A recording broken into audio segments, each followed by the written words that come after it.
Welcome to the Sustain, Change and Grow podcast. This is the place where you will learn from our experts about sustainability and climate change. You will also learn how you individually can contribute to combat climate change and other environmental issues. And you will hear many uplifting and inspiring stories from our guests. If you enjoyed this episode, please like it and subscribe to the podcast to stay tuned. You can also listen to the podcast on Spotify and Google Podcasts. And do remember to share your opinion, as it matters a lot to me. And now, enjoy the conversation with our new guest.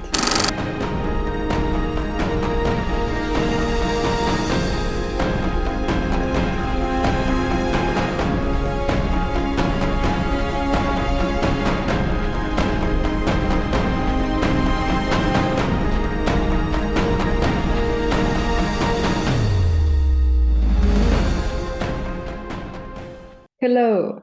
You have certainly heard about ongoing discussions at COP27 in Sharm el-Sheikh this week. And in this week's episode of Sustain, Change and Grow, I would like to uncover the COP meetings for you.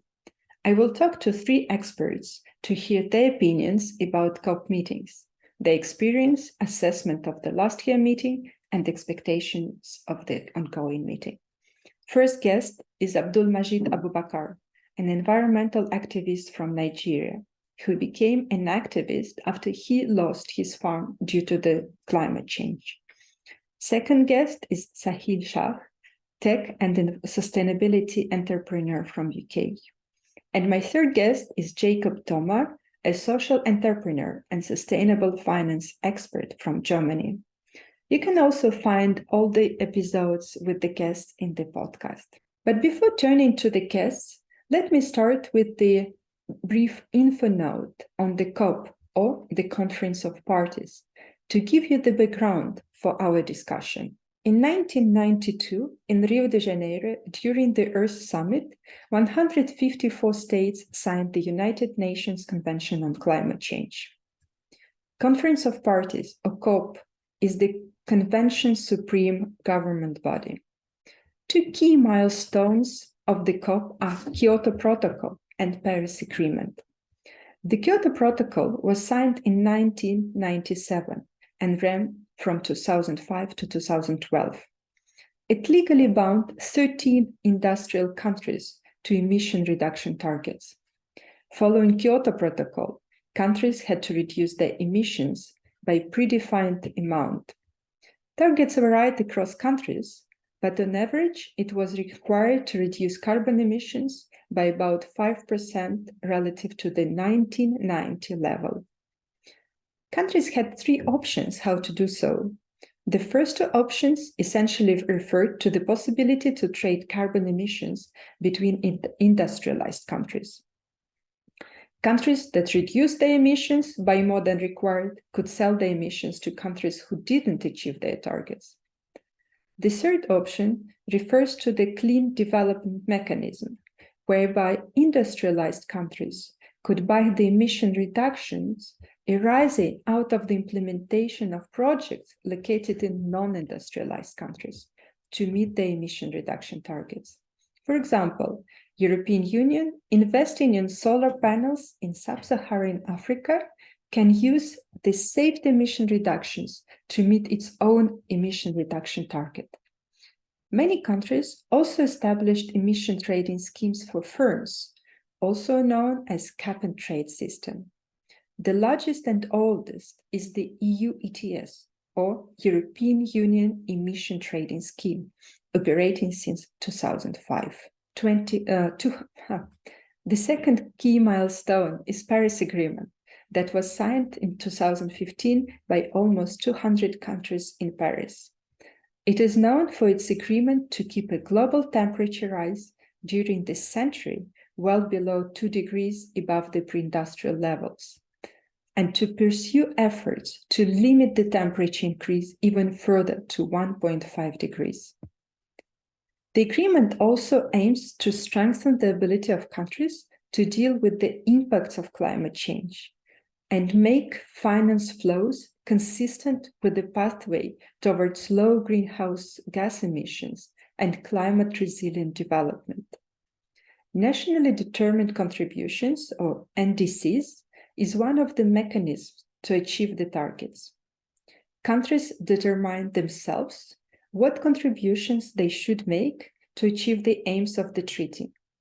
In this regard, you may have heard a parade of pledges by multiple countries, stating what emission reduction targets they foresee and by when. In the EU, the target is to achieve carbon neutrality by 2050 and 55% emissions reduction by 2030. The contributions should be set every 5 years during a stocktake exercise after reassessment of the situation and stepping up the ambitions. The 5-year reviews will also evaluate adaptation measures, climate finance provisions, and technology development and sharing. Other provisions of the Paris Agreement include possibility to create global carbon market, adaptation goals, and loss and damage. Adaptation goals refer to funding, technology, and knowledge sharing that will enhance adaptive capacity, increase resilience, and limit vulnerability of most vulnerable countries. It is not always possible to adapt to all consequences of climate change, and damage may still occur. Thus, we talk about loss and damage that can stem from extreme weather events or from slow onset events such as the loss of land to sea level rise for low-lying islands. The most vulnerable countries are also the least contributing to the climate change, and these countries require climate justice, that is, to be paid for the consequences. Now, turning to my guests. Dear guests, what are the key decisions that should be taken by world leaders over these 2 weeks in Sharm el-Sheikh to reach carbon neutrality by 2050, but also to reduce the impact of natural disasters, and particularly for least developed and most vulnerable countries and regions? I think the three-word phrase, the contentious phrase that will be on most people's minds when it comes to regarding COP27 is loss and damage.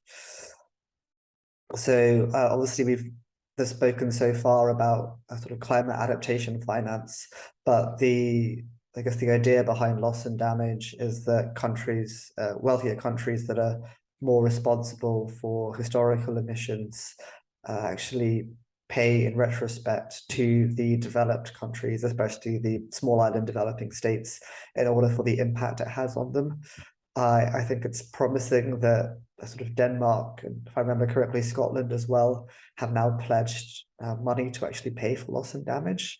However, the amount that's been pledged so far and the inability to even confirm the extent to which loss and damage will be on the agenda for COP27 is concerning, and actually getting sort of richer, more industrialized countries like the United States and also across the European Union to commit to paying for the climate damages across the developing world. But I do think if there's an ability to come to consensus for loss and damage and actually developing frameworks for which there should be reimbursement would be groundbreaking when it came to funding future climate adaptation. Yes, well, when the loss and damage, it is a term used by the United Nations for the people that are affected by the climate crisis, who lost their properties, who lost their means of livelihoods, who lost their loved ones during the climate crisis. As I said earlier, I'm one of them. I borrowed money somewhere else, invested in rice farming, and it's all washed away. So that is what they call loss and damage. So a lot of people from Africa are experiencing the same problem. And when we said climate justice simply means that we need to be, there should be justice in climate, because Africa alone is contributing the least, not up to 4% of greenhouse gases emission. We are contributing only 3%, and these are greenhouse gases emission. And the Western world, the global North, are the one that they are the giant emitters. They produce like 97%. And we Africans, we are hit the most by this climate crisis. All the damages are here. And we don't have the capacity due to our, we're poor, and we also lack basic technology to adapt and mitigate. And the world leaders promised after the Paris Agreement, they promised that they will be contributing annually $100 billion to the victims of this global crisis. They said that they should be releasing these funds to Africa. They should be releasing these funds to Global South for us to adapt and mitigate, because we are helpless, we are vulnerable, and we contribute the least. So this is why we are demanding climate justice. Climate justice is not lending us money. It is our right. It is what it should be given to us. And they make these promises. So it is now time. We should not say that we should not continue with the negotiations. It is time for action. We need climate justice, then should reduce the climate finance. Do you think it's the right way to go, to pay for the damage instead of investing directly into the adaptation measures and helping maybe transferring the technology, educating people, etc.? Because essentially money is not everything for these low income and emerging countries. It's not. I guess there are a few different things that are needed. So I think technology transfer is a really big one when it comes to adaptation. So again, taking an agricultural lens, one of the issues that you have with drought is often you can use irrigation in some places, but parts that are sort of more coastal can also benefit from desalination. So step changes in technologies like nuclear desalination that have been made in the Middle East could be made more available to parts of sub-Saharan Africa. But in terms of more broadly answering that question, there are already irrevocable impacts from climate change, and that there are already regions of the world that are set to become more inhabitable. Indonesia are shifting their capital city, Jakarta. There are small island states that know that large parts of their islands will go underwater and that people will have to move. So I think it's a mixture of understanding the financial needs, and I do think that there is, from a fairness standpoint, that it is reasonable to pay for the damage that has been done. But I do think that it is important that this money is well managed and that's well funded for the benefit of the people, both through climate adaptation investments and I guess technology change, basically facilitating technology transfer to make sure that those are the most effective climate adaptation investments. It's true that corruption is an issue here in Africa. But when we talking about the funding, even the technology, even the knowledge will not be like a reality without the funding. The funding is what will be used to bring about the technology to Africa. The funding is what will be used to train the youths, retrain them, and educate them on how to tackle this problem. And also, we are not saying that just give the money just like that. They should be like a legal binding. They should be like a framework. This money is for this. They should be like constant monitoring. They should be like these are what we want you to do with the money. So I think this is what I'm talking when I'm talking of climate finance and the improvement of maybe infrastructure, healthcare services, like the education sector, like training and retraining of the youths. So this is what the money is all about. Not just giving our leaders the money, giving them the money, you're just like enriching them, like making them rich and making us poorer. Exactly. But they should be like a framework. They should be like, this is what the money should be done with. Yes, maybe building those houses that will be like serve as a shelter for those that are losing their houses. The key decision obviously is to reaffirm global climate ambition and to make sure that that gap that we now have between the Paris Agreement goal and the commitments by the global political community is bridged, right? We all know that the 1.5 degree goal is not on track and it's close to impossible. So I think that we just need to continue to drive this point home. This is not a very smart, sophisticated opinion, but sometimes we get into all the details and nitty-gritty, but what we need is as much climate ambition as possible. I think one thing that's not necessarily a decision that needs to be taken now, but that we need to anticipate is what happens when we realize that the 1.5 degree goal is no longer possible. And we need to confront that reality. And I don't know if that's a per se decision that needs to be taken now, but I think there's a huge risk that we sort of engage in this denial about the gap that we have and the increasing impossibility of 1.5 degree warming. And when we finally sort of wake up, we sort of yo-yo back into something much less ambitious. So we need to try and sort of create a smart transition from what happens when 1.5 degrees is no longer on the table to maybe then say 1.6 or 1.7. So don't go from 1.5 to 3 degrees warming, if that makes sense. I think but the big thematic priorities have to be, we need to move beyond the energy sector to figuring out what we do in agriculture and land use, and initiatives like the Inevitable Policy Response Consortium that does a lot of this modeling work is really crucial in that respect. So I think that's just one area where we need to be better. You mentioned in your question, and that, by the way, is both emissions reduction, but also what you might call climate restoration. The second area is obviously adaptation. That's just something that has not gotten enough attention at these COPs. I would argue that's just not been, because we're still so focused on preventing climate change, but we just need to be better at adaptation, because even at 1.5, we're going to have so much death and dislocation that we need a lot of adaptation, even if we achieve climate goals. And I think the third thing, which ties a little bit to agriculture, but is a little bit broader than that, is what is the game plan on climate restoration? So as we realize that, this sounds a bit like techie terms, but right, if you think about climate change, there's really two components to it. One of it is climate stabilization. So we want to stop increasing temperatures. And then the other part is climate restoration, which is if we've increased temperatures too much, we want to turn the dial a little bit back. So if we get up to 2 degrees, maybe there's ways to take carbon again out of the atmosphere so that we can drop global temperatures again.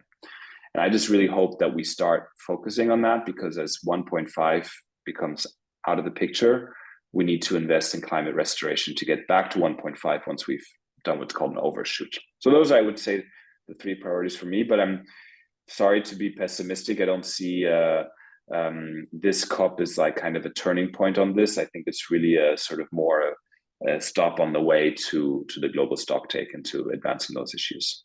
1 year passed since COP26. Can you make an assessment of what has been done and what not? And how did it help the world to keep the temperature rise within 1.5 degrees goal, or to get more resilient? Since the last COP26, I think just a lot of legwork, and that's not so sexy sometimes because you can't really announce legwork, and that's so even in the gym. Legwork is just doing the implementation bit or moving towards implementation. We're not seeing major new pledges come out of COP. We're not going to see major new pledges come out of COP, as far as I can tell.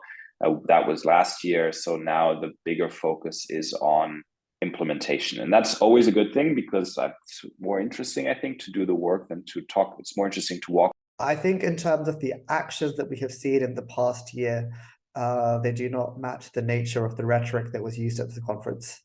So if you take, for example, like the UK's commitment and the fact that they, with the new Prime Minister that's come in, that there was talk about potentially even scrapping the net zero target by 2050.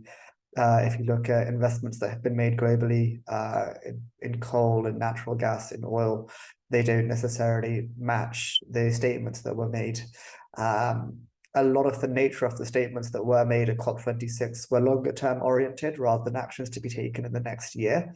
So I think when it comes to energy system decisions that were made, they do not match the statements that were made.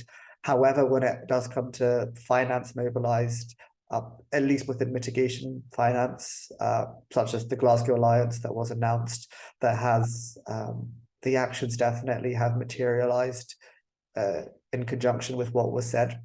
And there has been a lot of progress when it comes to the adaptation finance as well. So as is often the case with a lot of these events, some of what is said materializes and some of what it says doesn't. But it is getting more and more urgent that more of these actions do need to materialize. But you mentioned that there was a mobilization of the finance for the mitigation and adaptation measures. Do you really see a significant scale up of funds going into these measures?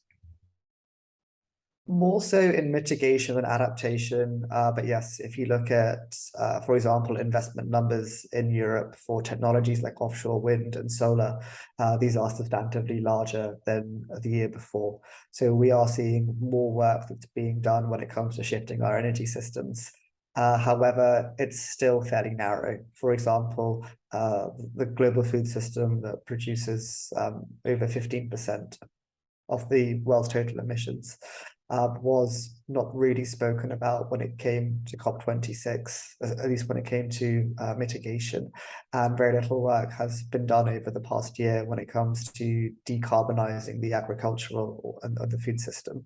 Getting low-hanging fruit, and so the financial flows go actually in what is convenient in terms of sustainable finance, instead of where the financial flows really have to go, like what you said, the green solutions for emerging markets, the adaptation measures, and all the rest. Absolutely. So, and it's part of the problem, right? I mean, a lot of the policy initiatives are around defining what is green, right? The green taxonomy in Europe, and there's taxonomies sprouting up everywhere. But they kind of ask the wrong question. We don't really care about what is green. From an impact perspective, we care about what is green and lacks capital. So renewables don't lack capital, at least in Europe. No, there's zero. I mean, now interest rates are going up. We will see how the markets evolve, but you have the capitals there for your renewable deployment in Europe.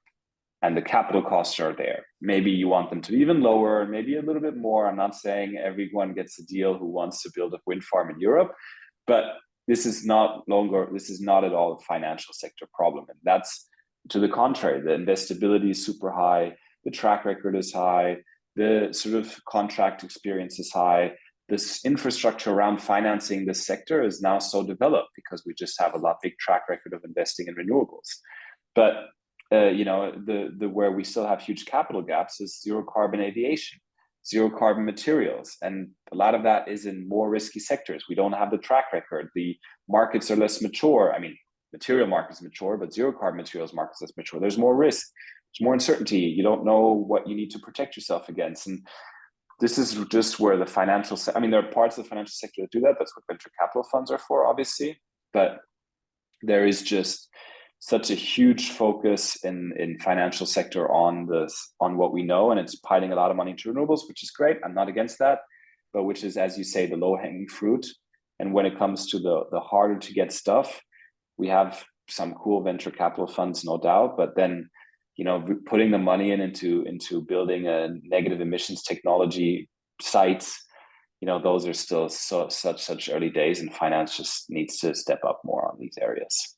What are your expectations from COP27?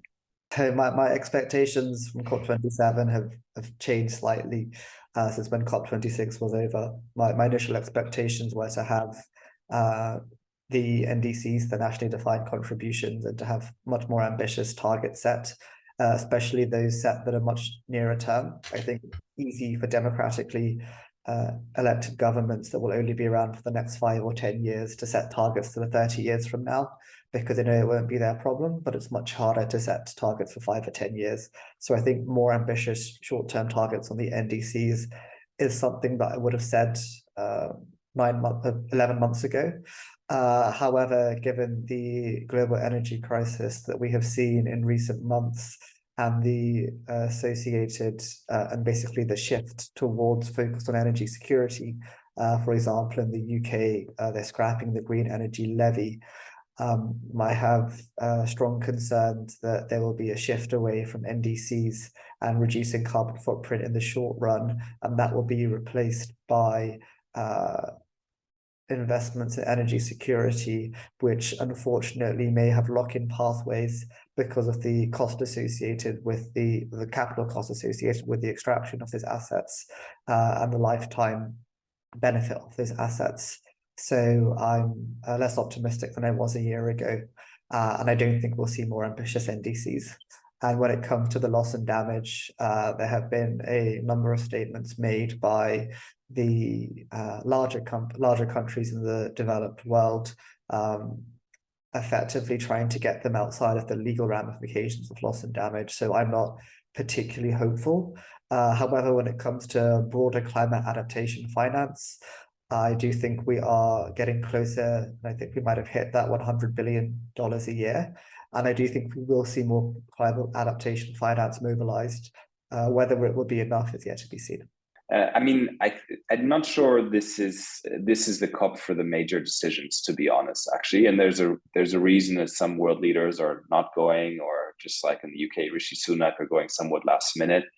We are a little bit all looking for laying the tracks for that next big station, and that next big station is the global stocktake, and so we just need to make sure that we get to that station and without the train having fallen apart on the way there, and we need to make sure that we obviously get as far into achieving climate goals as we can, because every year of delay is a year that makes everything more painful, and obviously means that we're less likely to meet. Sorry to be pessimistic. I don't see this COP is like kind of a turning point on this. I think it's really a sort of more a stop on the way to the global stocktake and to advancing those issues. If you are going, or if you plan to go to COP27, what is your agenda there? So I guess for tipping frontier and sustainable seaweed, there are two different agendas. On the seaweed front, it's really looking to find, to raise awareness of seaweed as a climate solution and a climate opportunity.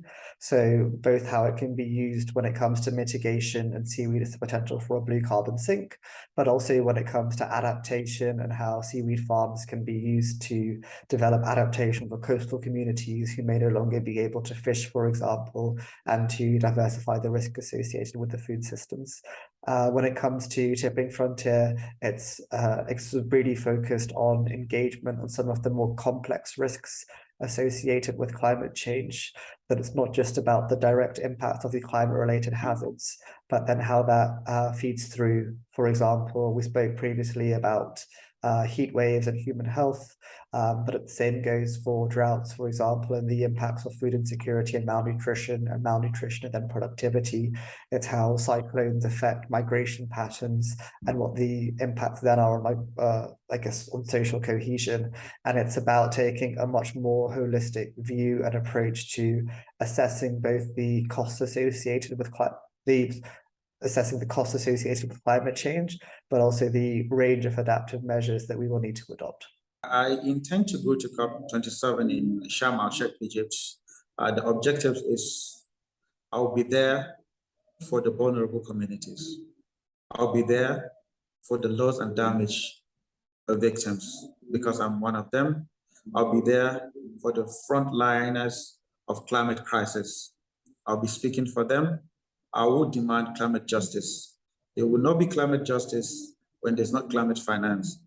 I will be speaking for the youths. I'll be speaking for Africa. I'll be speaking for the victim of loss and damage in the global south at large, because it's not only Africa, it is the whole global south that we are having these issues. So I am there as a strong person from Africa, a victim of loss and damage.